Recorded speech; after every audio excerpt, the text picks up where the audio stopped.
أعوذ بالله من الشيطان الرجيم. بسم الله الرحمن الرحيم.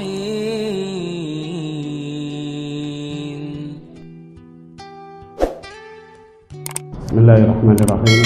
السلام عليكم warahmatullahi wabarakatuh. Alhamdulillahirabbil alamin wassalatu wassalamu ala asyrafil anbiya'i wal mursalin sayyidina wa maulana Muhammadin wa ala alihi wa sahbihi ajma'in, amma ba'd. Rabbi shrah li sadri wa yassir li amri wa hlul 'uqdatam min lisani yafqahu qawli. Hadirin jamaah salat zuhur rahimakumullah. Siang hari ini kita akan membahas satu judul yang saya pilih, yaitu judul Jangan Kita Kehilangan Anak.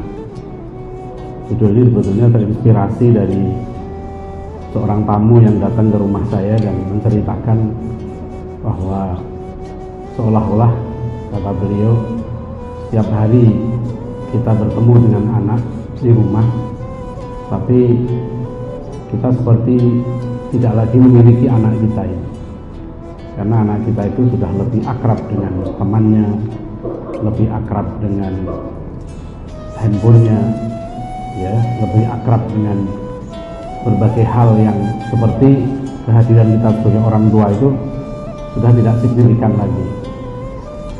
Anak-anak kita tidak memilih sesuatu berdasarkan pilihan orang tua, tidak berteman dengan sesuatu menuruti nasihat orang tua. Jadi di sini kehilangan maknanya bukan dalam arti fisik, bagaimana anak kita hilang, tapi lebih kepada maknawi.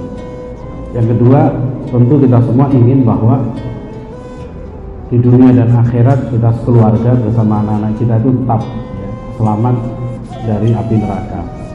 Kita sekeluarga masuk surga, kita bersama anak-anak kita nanti. Oleh karena itu, hadirin rahimakumullah, kita diingatkan Allah SWT dalam ayat Al-Quran yang sangat terkenal, surat At-Tahrim ayat 6, surat 66 ayat 6, yaitu Allah berfirman, a'udzubillahi minasyaitonirrajim, bismillahirrahmanirrahim, ya ayyuhalladzina amanu qu anfusakum wa ahlikum nar wa quduhan nasu wal hijarah 'alaiha malaikatun ghiladun shidadun la ya'sunallaha ma amarahum wa yaf'aluna ma yu'marun. Wahai orang yang beriman, jagalah dirimu dan keluargamu dari api neraka. Jadi rahimahullah, kita sudah diingatkan oleh Allah, jaga diri kita dan keluarga kita dari api neraka. Bagaimana ayat ini kita pahami sehingga betul-betul kita memang menjaga, tentu menjaganya adalah di dunia, dan di akhirat nanti konsekuensi dari aktivitas kita di dunia. Di dalam tafsir Ibnu Katsir, Ali bin Abi Thalib radhiyallahu anhu menjelaskan bahwa cara kita supaya kita selamat, sekeluarga tidak masuk neraka, qu anfusakum wa ahlikum nar, itu caranya adalah dengan addibuhum wa 'allimuhum. Kata Ali bin Abi Thalib, didiklah anakmu supaya menjadi manusia-manusia yang beradab, didiklah anakmu supaya menjadi manusia-manusia yang berilmu, addibuhum wa 'allimuhum. Inilah sebetulnya hakikat pendidikan di dalam Islam. Ringkasnya, kalau kita mau bersama-sama anak kita, kita bersama di dunia dan akhirat, kita tidak kehilangan, caranya dua ini saja, yaitu jadikan anakmu beradab dan jadikan anakmu berilmu. Tentu kita harus menjadi contoh di situ, bagaimana kita beradab dan berilmu. Nah, kata adab dan ilmu ini yang menarik dalam sejarah pendidikan Islam sejak masa Rasulullah SAW sampai di masa sahabat, Nabi, masa tabi'in, tabi'in, para ulama, sampai kalau kita perhatikan nanti perkembangan Islam di wilayah Nusantara ini, masuk di wilayah Jakarta ini, itu dulu orang tua kita dulu, guru-guru ngaji kita dulu, para ulama dulu, kalau mendidik anak itu ternyata polanya sama, yaitu menjadikan seorang anak itu harus punya adab dan punya ilmu, harus beradab dan berilmu. Jadi kalau Ali bin Abi Thalib mengatakan addibu muallimuhum, Umar bin Khattab radhiyallahu anhu mengatakan ta'addabu thumma ta'allam. Ta'addabu thumma ta'allam. Jadi kata Umar bin Khattab, kalian itu beradablah. Ta'addabu itu proses menjadi beradab. Beradablah kalian. Thumma ta'allam. Ya, setelah kamu beradab, baru kamu itu cari ilmu. Ya, baru kamu itu berilmu. Jadi ini, ya. Para ulama dulu itu menjadikan adab dan ilmu itu menjadi aktivitas pokok dalam kehidupan mereka. Bahkan kalau kita lihat, ya, tradisi para ulama kita dulu, mereka tidak melepas anaknya untuk belajar ilmu sebelum adabnya betul.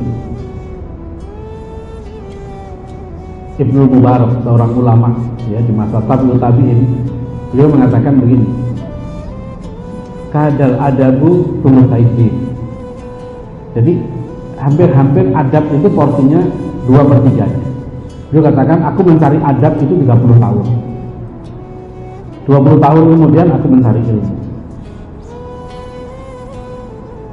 Bahkan Sufyan Ats-Tsauri, seorang ulama besar juga, beliau mengatakan, para ulama dulu mereka mendidik anaknya dengan adab dan ibadah di rumah selama 20 tahun. Adab 20 tahun itu dididik adab, ibadah, adab. Setelah itu baru anaknya dikirim untuk cari ilmu. Kalau kita lihat misalnya ada Imam Abdul Wahab, ya, murid dari Imam Malik, seorang ulama mazhab, beliau mengatakan kami dulu lebih banyak belajar adab dari Imam Malik daripada belajar ilmu. Begitu juga Imam Ahmad bin Hanbal, begitu juga Imam Syafi'i. Imam Syafi'i mengatakan aku mencari adab itu seperti seorang ibu yang mencari anak satu-satunya yang hilang. Hadirin rahimakumullah, saya perlu menyampaikan, ya, di mana-mana bahkan berkali-kali dalam ceramah, dalam tulisan, dalam khutbah masalah adab ini, karena seorang pemikir besar Profesor Syekh Aqib Alatas, saya sempat berguru pada beliau di Kuala Lumpur. Beliau mengingatkan bahwa akar masalah, akar krisis yang dihadapi umat Islam sekarang ini adalah loss of adab. Ya. Ada wawancara Profesor Aqib Alatas ini di YouTube, ya, dengan Syekh Hamzah Yusuf dari Amerika. Ya. Profesor Aqib Alatas ditanya, what is the central crisis of Muslim today? Jawaban Prof. Aqib Alatas sekarang masih sama dengan awal tahun 70-an, ketika beliau menulis buku risalah untuk kaum muslimin, dan kemudian disampaikan tahun 77 dalam konferensi pendidikan internasional, ya, yang pertama di Kota Mekah tahun 1977. Ya, dan hasil konferensi itu sudah diterbitkan dalam sebuah buku, ya, Aim and Objective of Islamic Education. Jadi beliau ketika ditanya apa, Prof. Alatas, akar masalah umat Islam sekarang ini, mengapa kita umat Islam menghadapi berbagai krisis politik, krisis ekonomi, krisis sosial, bahkan sekarang krisis keluarga. Beliau katakan tetap sama dengan jawaban beliau, loss of adab, hilang adab.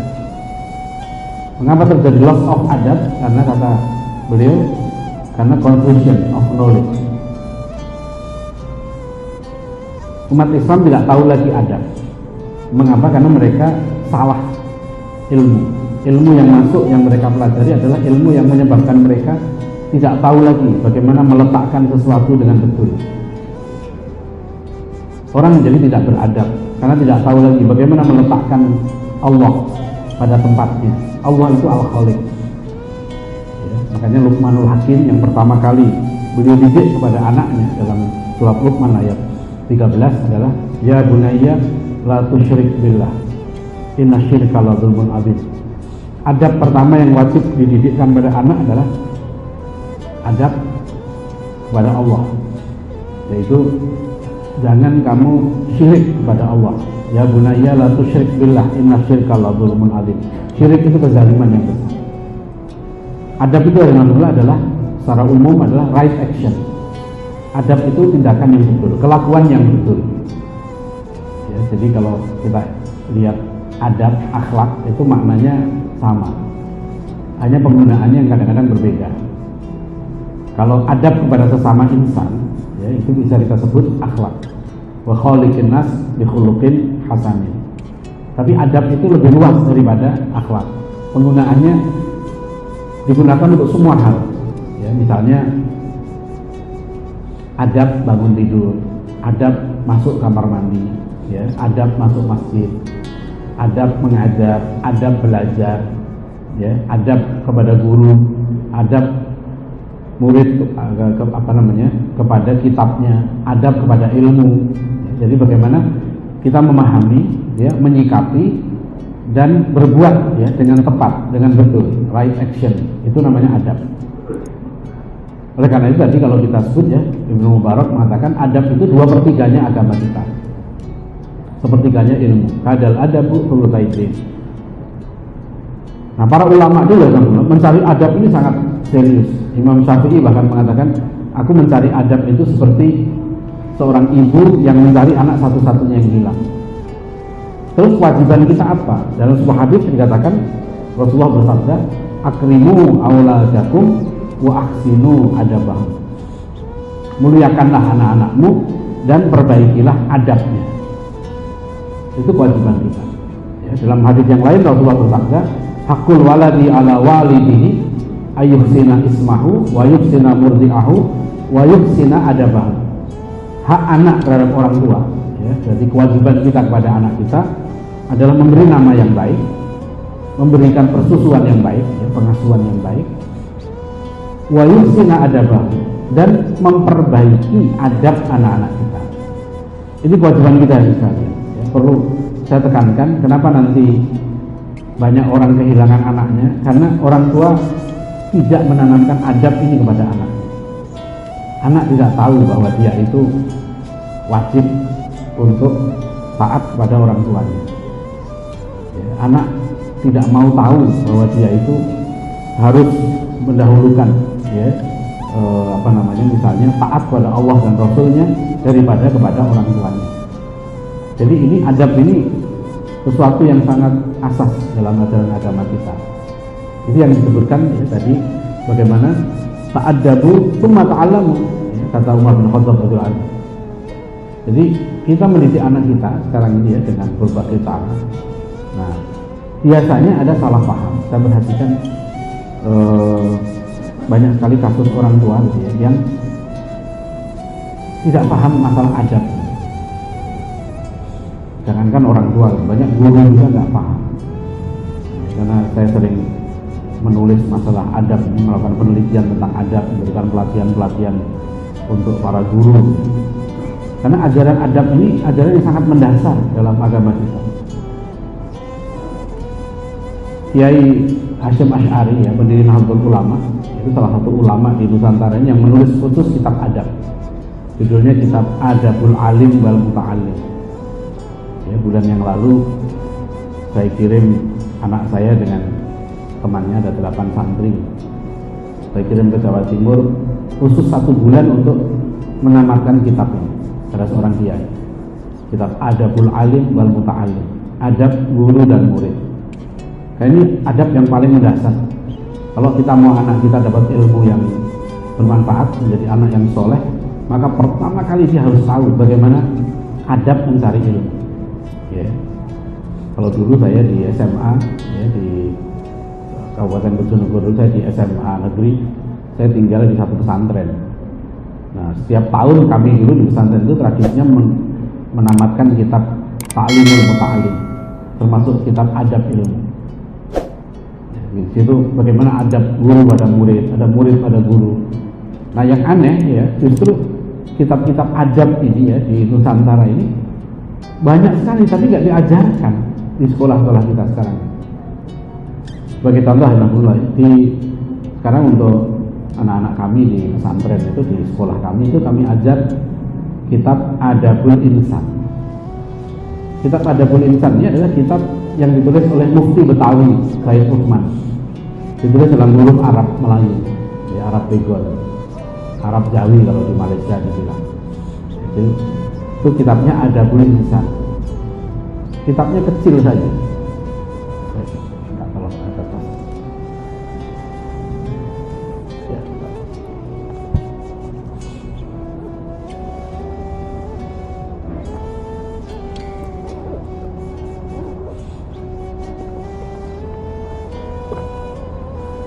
Nah, mudah-mudahan saya tunjukkan beberapa contoh. Artinya begini, dulu ya di wilayah Jakarta ini, dan kitab ini dan itu ditulis di apa namanya oleh Mufti Betawi. Saya kitabnya kecil aja nih, ya, Adabul Insan. Jadi kita butuh Arab Melayu. Nah, gitu. Jadi kalau hanya berapa halaman di kitab ini? 32 halaman. Jadi ini dari kecil kalau kami ajarkan untuk anak-anak kami sekarang ini mulai pas 5 SD. Dia harus sudah tamat kitab ini. Ya. Dia baca satu-satu, ya, malah kita tugaskan untuk dia mentranslate dalam huruf Latin. Ya, kitab Adabul Insan, ya, artinya kelakuan yang terpuji bagi manusia. Adab apa saja yang harus dipelajari untuk anak kita? Ya, misalnya contoh yang pertama adalah adab hamba kepada Tuhannya, pasal yang pertama. Yang kedua adalah adab anak kepada ayah bundanya. Yang ketiga, adab orang kecil punya kelakuan yang patut kepada orang besar. Ini bahasa dulu, ya, bahasa Melayu dulu. Keempat, adab orang yang muda kepada orang tua. Adab kelakuan bapak mengajar anaknya. Jadi ada adabnya nih, bapak ngajar anaknya itu ada adabnya. Ya, sebagai contoh nanti dikatakan nih, jangan suka ngajar anaknya suka adu-adu. Ya, salah satunya ini menarik, beliau menulis ini ya. Atau anak yang diadaban ajaran sebab itu menarik dan ditambah ditegahkan pula, maksudnya bapak misalnya disarankan ini ya, jangan mengajar anaknya mengadu-ngadu, ya, seumpama jangkrik. Ya, dulu di Jakarta rupanya ada adu jangkrik juga. Sekarang kayaknya udah anak-anak udah jarang ya adu jangkrik. Ya. Atau ayam atau kelapa. Nah, kenapa dilarang mengadu ya? Supaya jangan perangainya suka mengadu satu sama lain. Ditakuti nanti ia suka adu hadoroh atau adu qiraah atau adu ilmu, maka kesudahannya itu menjadi kebinasaan dunia akhirat adanya. Itu jadi ada adabnya. Bapak mengajar anak itu apa saja yang harus diajarkan, ya. Jangan sampai anaknya suka ngadu-ngadu. Wallahu alam. Sebagian ustadz sekarang ini tidak membolehkan anak muridnya untuk ikut adu qiraah, ya, adu Quran gitu, nggak boleh.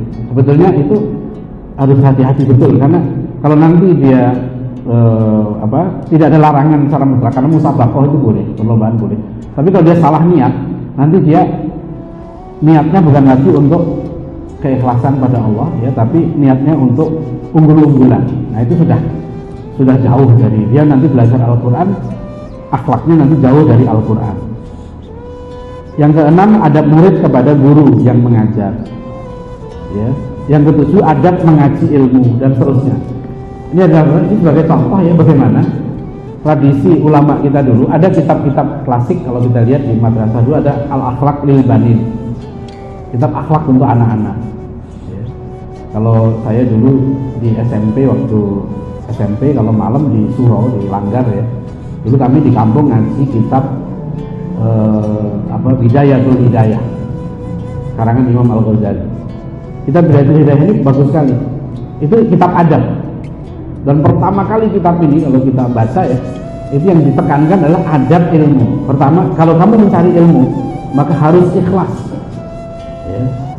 Jadi sikap ilmu itu penting. Sikap ilmu pertama ikhlas, yang kedua hirsun, ya, sikap untuk haus ilmu. Jadi kalau orang mencari ilmu itu sambilan, itu nggak akan dapat ilmu. Ya, kata Imam Syafi'i, lam tanalal ilma illa bisittatin. Makanya sekarang kalau kita mau lihat anak kita itu pendidikannya berhasil atau tidak, salah satu indikatornya gampang aja, dia suka ilmu nggak, suka majelis nggak, suka baca buku nggak. Nah kalau enggak, itu bahaya. Ya. Anak saya dulu kelas 4 madrasah ibtidaiyah saya keluarkan dari sekolah karena saya tanya, kamu pelajaran yang kamu nggak sukai apa? Dia bilang fikih. Saya pikir ini bahaya ya, anak kecil nggak suka fikih, ya. Ini berbahaya. Akhirnya setelah saya perhatikan, saya baca kurikulumnya, buku-bukunya, ya, dia juara 1 di madrasah. Tadi saya tanya, kamu belajar sejarah kebudayaan Islam? Saya tanya, Untuk apa Nabi diutus? Itu kan prinsip, seorang anak dia harus tahu untuk apa Nabi Muhammad diutus. Mengapa kita harus iman sama Nabi Muhammad? Dia nggak paham. Oh ternyata saya perhatikan ini kebanyakan belajar nih anak ini. Dia belajar tapi tidak masuk di kepalanya. Ya, dia seperti robot. Apalagi nggak berdampak pada perilakunya. Ya, jadi kemarin yang juga ada seorang anak yang anaknya juga anak saya punya anak 7. Ya. Apa namanya? Saya pikir 7 itu udah banyak, tapi hari Sabtu yang lalu saya ketemu seorang ustadz di Bandung. Saya tanya, Ustadz anaknya berapa? 17. Masya Allah.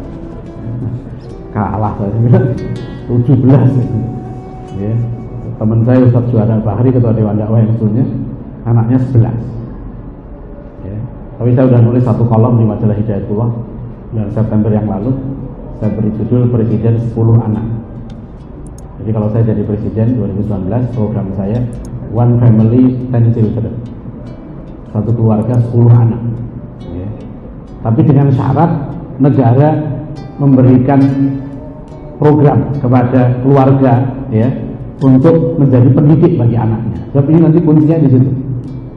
Ya, keluarga negara kita ini itu nggak punya program pendidikan keluarga, Pak. Yang ada Kementerian Pemberdayaan Perempuan. Nah, itu yang rencana saya bubarkan pertama kali. Ya. Sekarang udah banyak perempuan berdaya, Pak. Di Malaysia ini sekalian, survei terakhir 65% mahasiswi di semua universitas di Malaysia itu perempuan.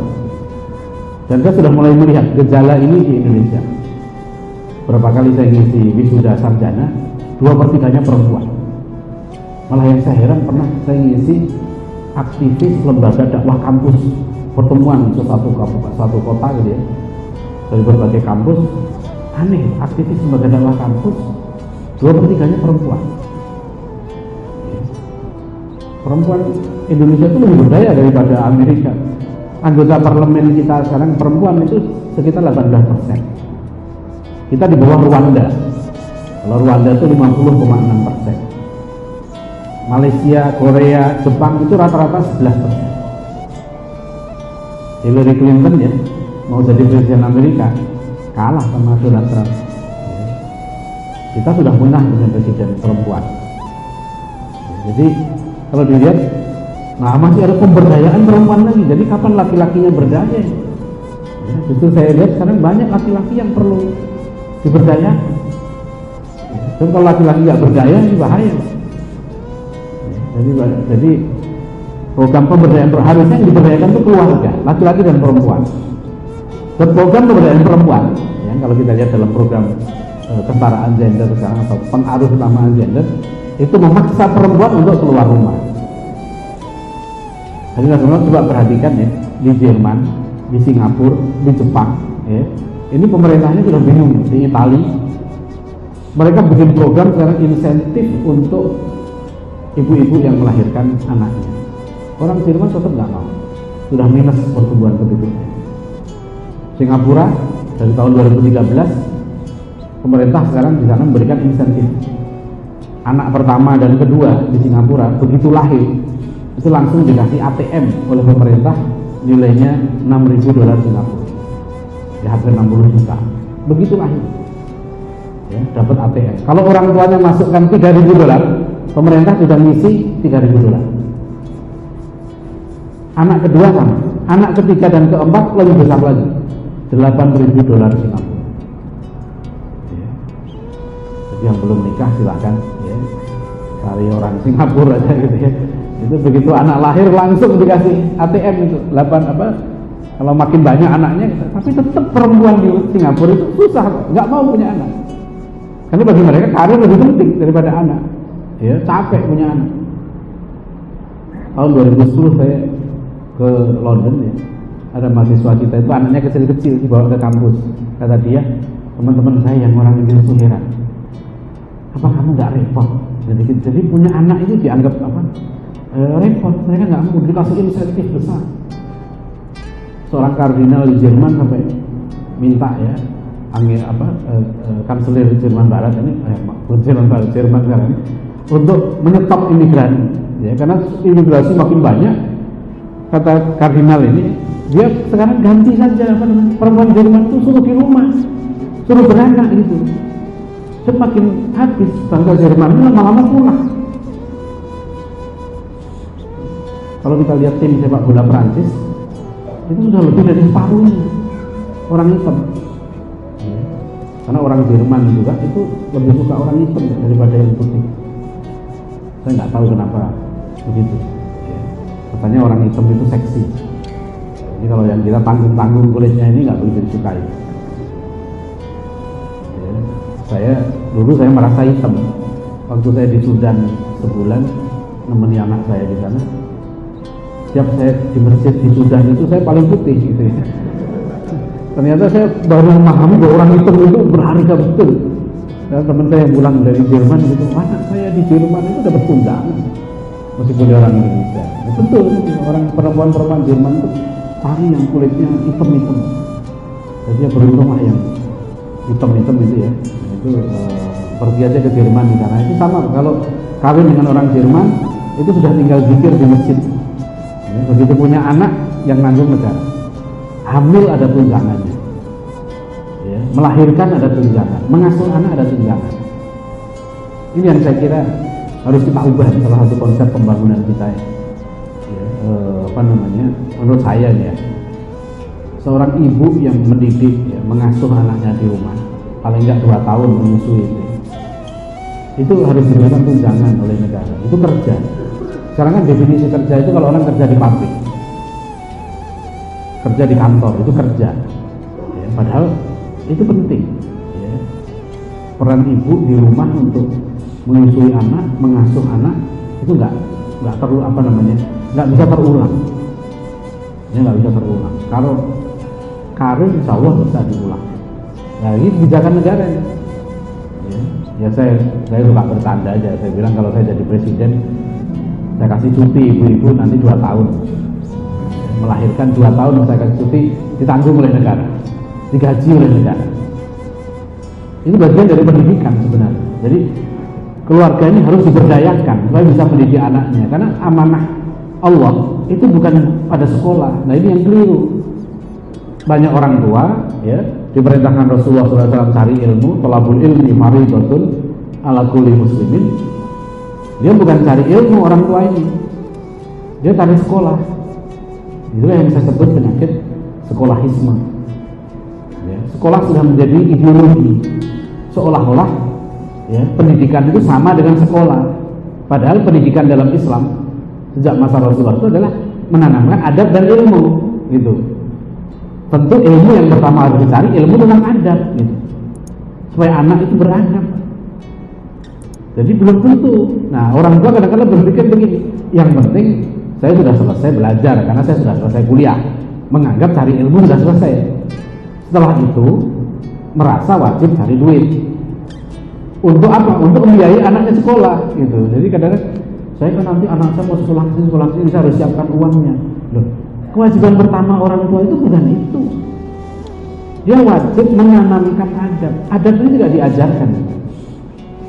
Adab itu bukan bukan teaching of adab, ya, tapi inculcation of adab. Adab itu ditanamkan. Sama dengan akhlak. Akhlak itu ditanamkan. Bagaimana menanamkan adab pada anak kita? Pertama adalah dengan memberikan contoh. Ini yang paling bagus. Adab itu sederhana. Bagaimana anak kita dengar azan itu ke masjid. Bagaimana anak kita adab sholat jamaah, adab pada orang tua, dia sopan sama orang tua, adab kepada gurunya, adab makan, ya, adab bangun tidur, adab kepada saudaranya. Itu adab semua. Kalau dulu orang tua kita ngajari sopan santun, saya ingat tuh, ya, orang tua saya itu masya Allah, kalau misalnya ada saudara datang kita masih sembunyi di kamar itu kan bisa diseret, ya, tak sopan kamu itu, ada orang, nah, kalau lewat itu adab tuh. Itulah orang mengatakan itu sopan santun. Cuma kadang-kadang ada adab ini sopan santun tapi islami, karena tidak semua sopan santun nanti bernilai islami. Misalnya begini contohnya, Nabi Ibrahim alaihissalam itu menasihati bapaknya, abihi azar atau takhilu asnaman aliyah inni araka wa qaumaka fi dhalalin mubin. Wahai ayah, aku lihat engkau dan kaum engkau ini fi dolalin mubin, sesat, sesat-sesatnya. Seorang anak nasihati bapaknya, bapak itu sesat pak, ya, minta maaf pak, bapak itu sesat banget, ya. Ini beradab nggak anak? Kalau dalam Quran beradab, ya. Yang nggak beradab itu kalau misalnya anak begini, pak, apa betul saya ini anak bapak? Pernah nggak nanya begitu? Ini pertanyaan, saya cuma nanya pak. Jadi kadang-kadang orang bilang, kan nanya boleh nggak? Ada nanya nggak boleh, itu nggak beradab itu nanya begitu. Ya, kok saya nggak mirip sama bapak ya pak? Saya kok mirip tetangga misalnya. Jadi saya anak bapak bukan? Apa buktinya saya anak bapak? Jadi kurang ajar kan? Ya, ini pertanyaan ini, kecuali kalau dia punya hujah. Ya, misalnya begini, ada sebagian anggota keluarga gitu ya, yang ngasih tahu sebenarnya dulu waktu kamu lahir, ya, listrik rumah sakit itu mati, kemudian kacau, perebutan bayi, ya, kamu yang sisa, jadi kamu sebetulnya nggak jelas anak siapa. Gitu. Jadi kita ini tidak wajib tes DNA loh Pak, kita wajib taat pada orang tua kita. Apa kita harus membuktikan secara saintifik? Ya, ada yang mengatakan saya mau bukti ilmiah saya anak bapak, ya, itu nggak perlu. Tolong kalau kasusnya yang apa motivator yang terkenal itu ya, dengan anaknya. Tapi kalau adat, kalau semua orang yang kita percayai, orang tua kita, ya semua mengatakan saya ini anaknya bapak ini, ibu ini, dan nggak ada kabar yang lain, yang mengatakan itu, ya, itu berarti saya wajib taat. Ya, tidak boleh mengatakan saya kan belum ada buktinya saya anak bapak. Ya, kita kasih DNA dulu pak, gitu. Nggak ada itu. Itu namanya khobar sodik. Dalam kaidah keilmuan Islam itu cukup, itu ilmiah itu. Khobar sodik itu maknanya dalam karena itu dulu kalau di wilayah Nusantara ini, di Melayu ini dulu, kitab akidah tertua yang dipelajari di Nusantara namanya Aqaid Nasafiyah. Akidah dari Imam Nasafi. Kitabnya kecil, Akidah Nasafiyah, Aqaid Imam Nasafi. Sebelum belajar akidah, di dalam kitab ini disebutkan tentang sumber-sumber ilmu dalam Islam, ya. Suma asbabul ilmi linnasi salah satu. Sebab manusia meraih ilmu ada 3. Bil hawasil khamsi dengan panca indera, wabil khobaril sodiki dengan khobar sodik, wabil akli dan dengan akal. Ada 3 sumber ilmu. Itu. Nah, kenapa nanti ya kaitannya apa ini perlu saya sampaikan pada kita semua ini, karena ada dalam saya sudah menangani beberapa kasus ini. Orang tua yang betul-betul kehilangan anak. Yang paling sedih itu adalah ketika anaknya mau menikah. Ya, ada orang tua yang dari kecil anaknya dididik, disekolahkan di sekolah Islam, pakai kerudung, kuliah di universitas terkenal. Ya, kemudian dia bahkan anaknya orang tuanya kaya, sudah disiapkan lah segala macam lah dia, hartanya melimpah. Begitu memilih jodoh, anaknya ini sama sekali, padahal pertimbangan orang tuanya bagus, orang tuanya agamanya baik gitu ya, orang tuanya melihat yang kamu senangi ini agamanya nggak bagus, saya pengen kamu punya suami yang agamanya baik ya. Akhirnya tetap anaknya nggak mau karena sudah jatuh cinta. Cinta itu nggak bisa dipindah-pindah gitu ya. Sampai akhirnya menikah di luar negeri. Pakai kerudung katanya, pakai kerudung. Nah ini dari mana pemahaman seperti itu, coba? Ini yang sedang beberapa kali ke rumah saya ini seorang kasus juga seorang ibu, anaknya mau kawin dengan orang beragama lain. 2 kali anaknya ke rumah saya juga, anaknya sopan, dia seorang arsitek. Ya, saya ajak dialog, ini ternyata berat. Karena sudah 8 tahun dia pacaran dengan pacarnya yang beragama lainnya. Dulu pernah juga begitu, makanya satu keluarga besar dikumpulkan. Rupanya orang tuanya ini dia nggak ngikuti perkembangan pemikiran anaknya, kasusnya. Jadi ibunya ini aktivis majelis taklim, anaknya kuliah di kota lain. Orang tuanya nggak ngerti selama kuliah anak ini apa gitu.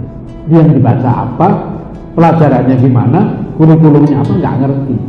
Dianggap ya dia kuliah untuk supaya nanti jadi orang hebat, pulang-pulang pikirannya udah berbeda, ya, bawa calon agama lain, ya. Ternyata yang lebih susah lagi, dia kemudian memilih ustaz, ya. Dia sebut ke saya, ada ustaz-ustaz yang sudah membolehkan kawin beda agama, ya sebut. Dan dia bilang, saya merasa tenang sekarang, karena sudah menemukan ulama gitu ya, yang dia anggap ulama, ustaz yang boleh kawin beda agama. Yang berat Pak. Ya sekarang jangankan nyari ustaz yang boleh kawin beda agama, yang kawin dengan sesama jenis yang sudah ada yang menghalalkan kan. Saya pernah berdialog dengan seorang profesor, malah lulusan Mesir, dekan Usuluddin, ya, di Jakarta. Dia berhujjah, nggak ada dalil yang Quran, ayat Quran yang mengharamkan muslimah menikah dengan laki-laki non muslim. Saya bilang, Prof, nggak ada juga ayat Al-Quran yang mengharamkan menikah dengan anjing. Jadi jangan dasarnya nggak ada ayat Quran yang itu juga nggak betul, ada ayatnya. Fala tarji'uhunna ilal kufar lahunna hilul lahum wa lahum yahilun. Enak aja kalau dasarnya nggak ada ayat yang mengharamkan. Mana ayat yang muslimah tidak boleh menikah dengan laki-laki kafir? Mana ayatnya? Biasanya nggak ada juga kan? Ada ayat yang mengharamkan menikah dengan anjing, ya, menikah dengan tuyul, ada nggak? Jadi ini sekarang kan era bebas, orang tua sekarang kita ini, anak kita juga sekarang buka lah. Sekarang ini bukan hanya otoritas orang tua yang dipertaruhkan, otoritas tokoh agama juga dipertaruhkan. Ya. Satu organisasi tidak sah sholat Jumat di jalan. Iya, kalau dulu susah dari informasi lain, nah sekarang ada medsos, beredar lagi fatwa lain gitu kan, fatwa dari ulama lain, sah. Ya, jadi sekarang orang udah susah diatur oleh apa namanya kepala organisasinya. Yang saya khawatirkan ini kalau nanti tentara nggak taat sama komandannya karena medsos. Ini fenomena medsos ini fenomena yang luar biasa. Kita hati-hati nih kalau negara ini nggak pandai memanage ini, dan kita orang tua nggak pandai memanage anak kita semua pegang ini, ya, medsos, babak belur gitu. Itu bisa hilang betul anak kita itu. Nah ini sekarang ya saya sebagai orang muslim, ya, saya inginlah anak saya juga ikut demo. Anak saya nomor 1 dulu dari Gontor, sekarang kuliah di IPB. Ya, saya bilang, kamu ikut demo nih 14 bilang itu. Belum tentu ada lagi. Ini saya bilang sama anak saya, ya saya nggak ngajak nih, saya bilang. Saya bilang sama anak saya begitu. Ini belum ada lagi di dunia yang itu, sekali-sekalinya di Indonesia ini. Anak saya jawab, ujian Pak. Ini anak dari pesantren Pak. Ujian. Wah, ibunya marah, istri saya marah. Ujian ditinggal Pak. Nah, ya boleh, tapi ini yang 2 Desember, ini istri saya udah ngancam sama anak saya. Kamu ikut ya? Nah baru dia, ya insya Allah. Jadi kita ngajak orang lain, nanti anak sendiri nggak ikut, kan repot. Anak saya itu lebih kuat dari saya soalnya. Dia jago silat, kamu udah bisa bahasa Arab bisa, silat bisa, ya, kuliah sudah enak dibiayai, tinggal demo aja nggak mau. Kan kita itu udah kita Pak dalam surat Luqman, ya, ayat 17. Ini ayat pendidikan yang penting. Luqman menasihati anaknya, ya bunayya aqimis shalah wa'mur bil ma'ruf wanha 'anil munkar wasbir 'ala ma asabak inna dzalika min azmil umur. Ya, wahai anakku, aqimis shalah, dirikanlah shalat. Ini pertama nih, kita harus kontrol betul nih anak kita ini. Meskipun sudah pisah dengan kita, sholatnya yang pertama, ya. Benar nggak sholatnya? Kita orang tua bukan hanya ngurus sholat Pak, kita harus ngecek loh sholat kita, anak kita itu sholatnya benar apa enggak gitu. Ya, jadi ini saya usul pada Pak Menteri, ya, Pak Menteri, Pak Muhadjir, ini kan tokoh Muhammadiyah, supaya nanti ujian nasionalnya diubah lah untuk SD, bukan hanya diubah ininya, wewenangnya apa, asalnya dari pemerintah pusat ke pemerintah daerah tingkat 2, tidak hanya itu, materinya itu yang penting. Kenapa anak SD wajib lulus matematika? Ya.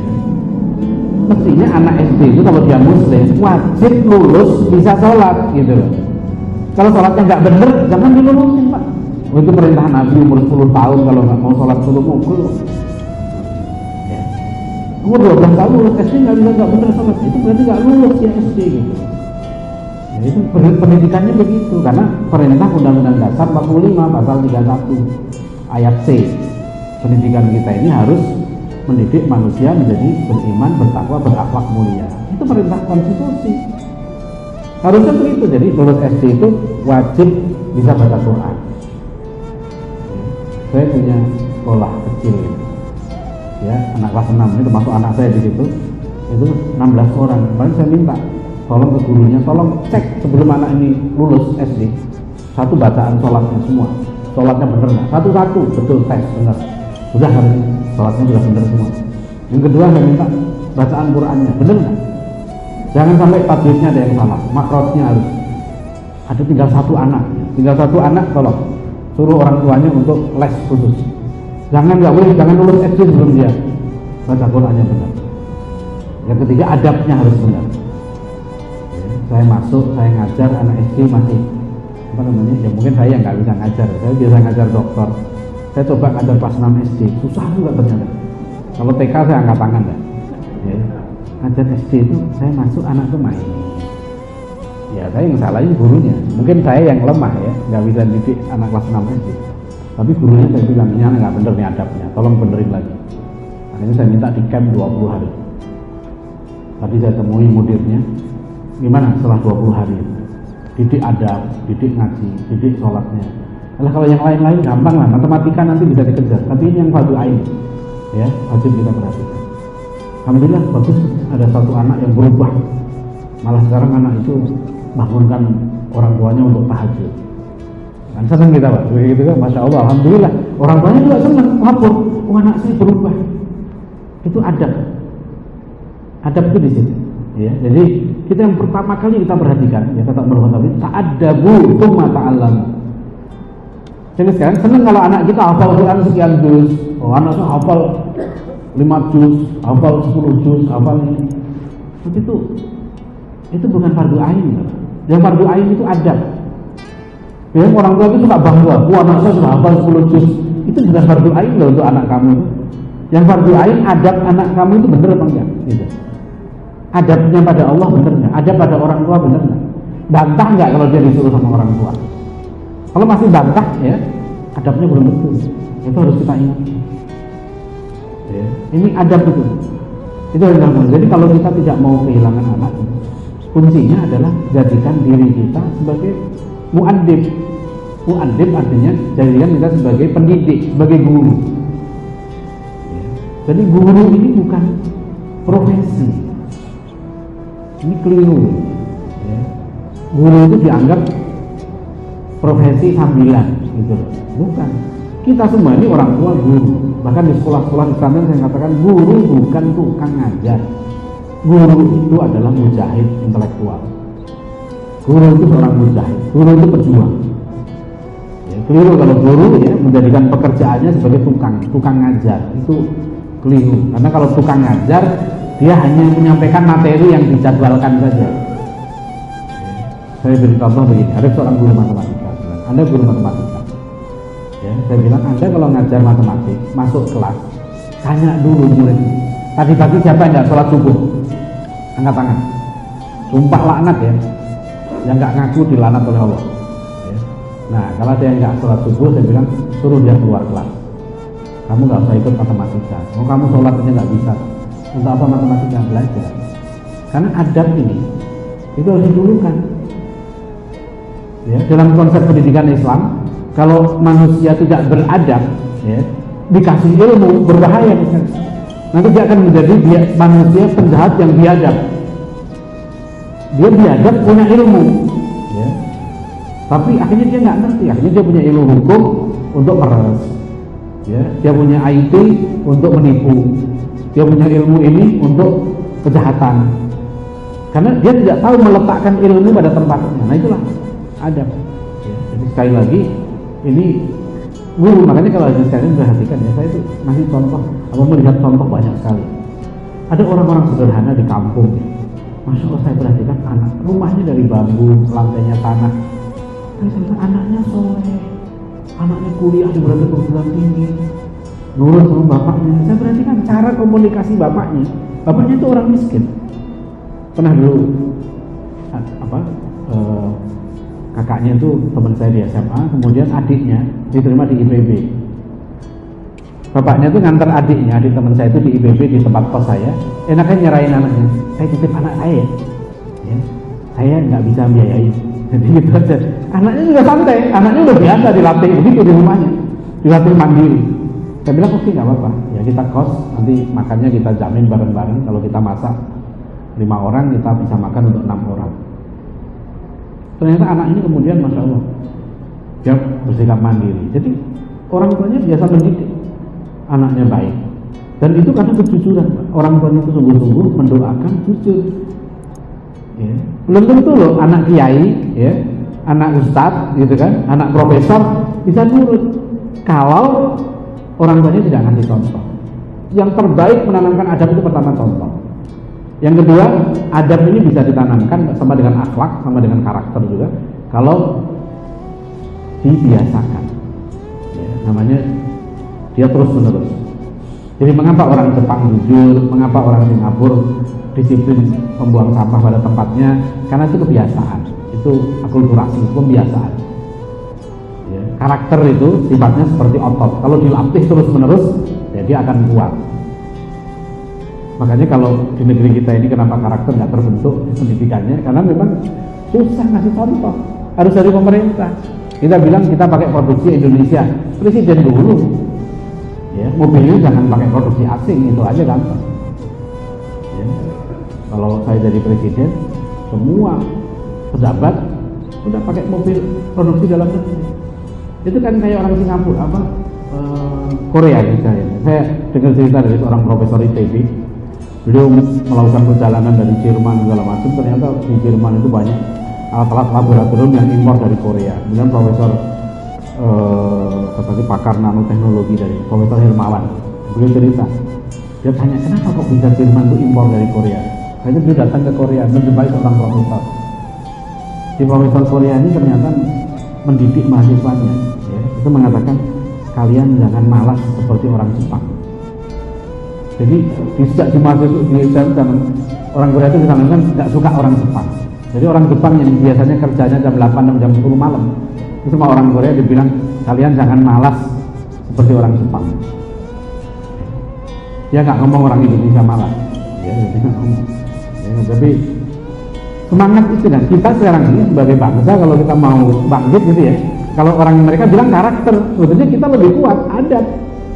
Rasulullah SAW itu mendidik generasi sahabat dengan adab. Lahirlah generasi terbaik yang waktu itu kekuatannya seperti digambarkan dalam surah Al-Anfal ayat 65. Satu orang mukmin kekuatannya sama dengan 10 orang kafir. Ya ayyuhan nabi harrijil mu'minina al-qital iyyakum minkum isruna sabiruna yaghlibu mi'atain. Wahai nabi, siapkan orang mukmin untuk berperang. Saya rahimahullah ya, kalau kita lihat di dunia ini negara-negara besar itu industri yang pertama mereka unggulkan adalah industri peperangan. Mereka menyiapkan negara ini paling siap untuk perang, sampai rakyatnya wajib militer segala macam ya. Amerika, Singapura, Israel, Korea, Jepang itu rakyatnya wajib militer. Makanya kita kadang-kadang saya suka terima medsos itu bener apa enggak, pada yang datang dari Cina badannya tegak ya, memang orang di Cina dia rakyatnya disiapkan untuk perang sama kayak Israel, sama kayak Korea ya. Jadi ya ini memang dulu Rasulullah SAW mendidik ya, dalam perang Yarmuk sepeninggal Rasulullah 20.000 pasukan Islam mengalahkan 200.000 pasukan Romawi.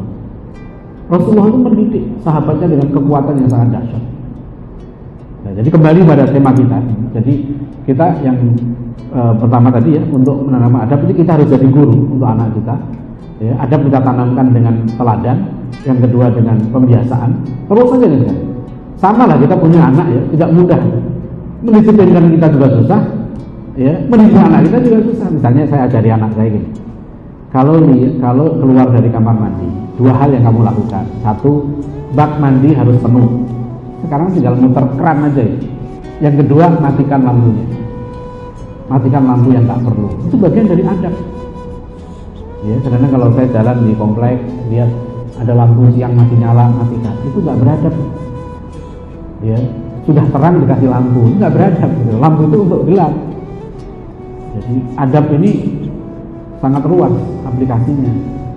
Bikin polisi tidur itu ya jangan yang lancip gitu ya, kecil, loncat untuk kendaraannya, itu nggak beradab.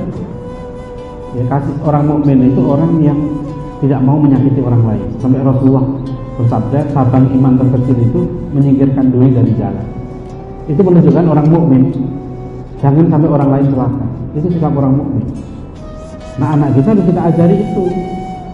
Nanti balik lagi tidak apa-apa, ajari lagi, ada lagi. Nah, yang ketiga, kalau mau adab tegak sama kayak akhlak karakter tadi, sanksi, Pak. Sekali-sekali perlu kasih sanksi, sekali-sekali perlu ditegaskan, ya.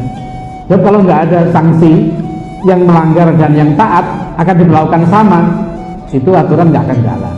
Itu aja kuncinya. 3 hal ini, kalau adab tambah lagi dengan doa, dasarnya iman. Itu bedanya. Jadi kalau orang mukmin ya tidak buang sampah sembarangan, bukan hanya karena takut aturan, bukan hanya karena nggak enak sama tetangga, tapi karena takut pada Allah.